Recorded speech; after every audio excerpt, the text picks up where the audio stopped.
오늘 우리에게 주시는 하나님의 말씀은 사무엘상 19장 18절에서 20절까지 말씀입니다. 18절 다윗이 도피하여 라마로 가서 사무엘에게로 나아가서 사울이 자기에게 행한 일을 다 전하였고 다윗과 사무엘이 나요스로 가서 살았더라.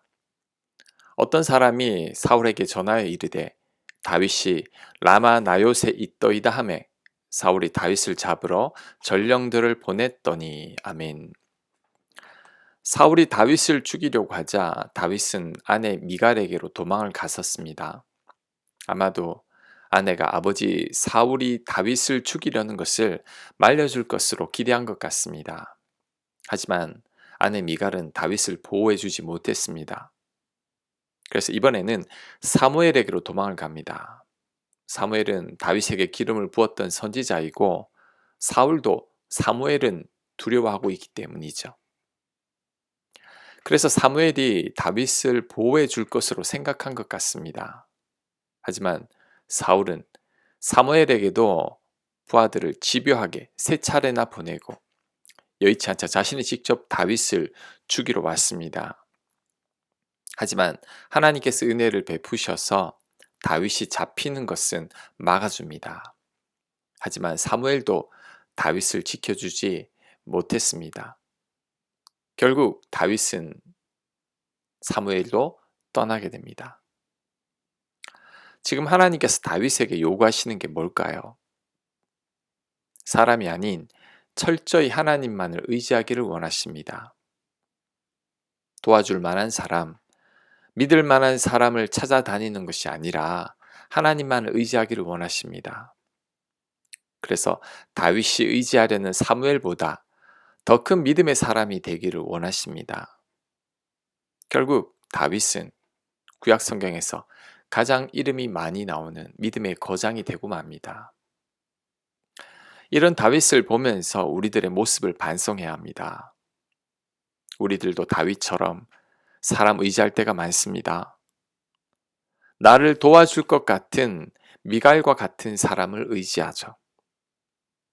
힘 있는 사무엘과 같은 사람을 의지합니다. 아마도 그 이유는 사람은 눈에 보이기 때문일 겁니다. 우리 하나님은 눈에 보이지 않죠. 그래서 하나님을 의지하는 것은 너무나 막연합니다.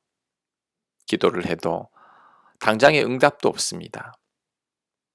그러니 하나님을 의지한다고 해도 여전히 불안한 마음이 존재합니다. 하지만 사람은 눈에 보입니다. 만나서 직접 부탁을 하면 그 사람이 나를 도와준다는 말도 합니다. 그러니 뭔가 든든한 게 있죠. 그래서 우리들은 하나님보다 사람들을 더 의지하게 됩니다.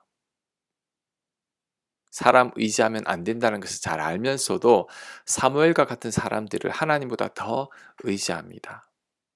그리고 사람 의지하는 게 훨씬 쉽죠. 하지만 결국은 사람이 아닌 하나님을 더 의지하게 될 때가 있습니다. 믿었던 사람들이 나를 도와주지 못할 때죠. 심지어 믿었던 사람들에게서 배신을 당할 때입니다. 그래서 더 이상 의지할 사람이 없을 때 우리는 하나님을 의지하게 되죠. 그럴 때는 정말 하나님만을 붙들게 됩니다. 의지할 그 어느 누구도 없기 때문이죠. 하나님이 보이지 않아도 하나님께 매달릴 수밖에 없습니다. 아무런 응답이 없어도 하나님께 부르짖을 수밖에 없습니다. 다른 그 어떤 방법도 없기 때문이죠. 하지만 놀랍게도 이때 우리가 하나님을 만납니다. 이때 들어보지 못한 하나님의 음성을 듣게 되고 나를 도와주시는 하나님을 경험하게 됩니다.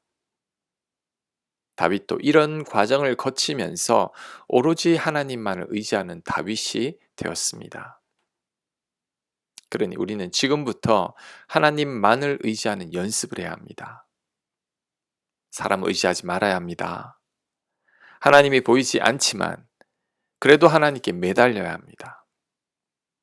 절벽 끝에서 절박하게 하나님을 찾는 지경까지 가기 전에 하나님만을 의지하는 연습을 해야 합니다.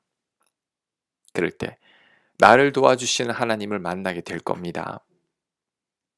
사람이 아닌 하나님 의지하는 게 무엇인지를 알게 될 것입니다. 아멘.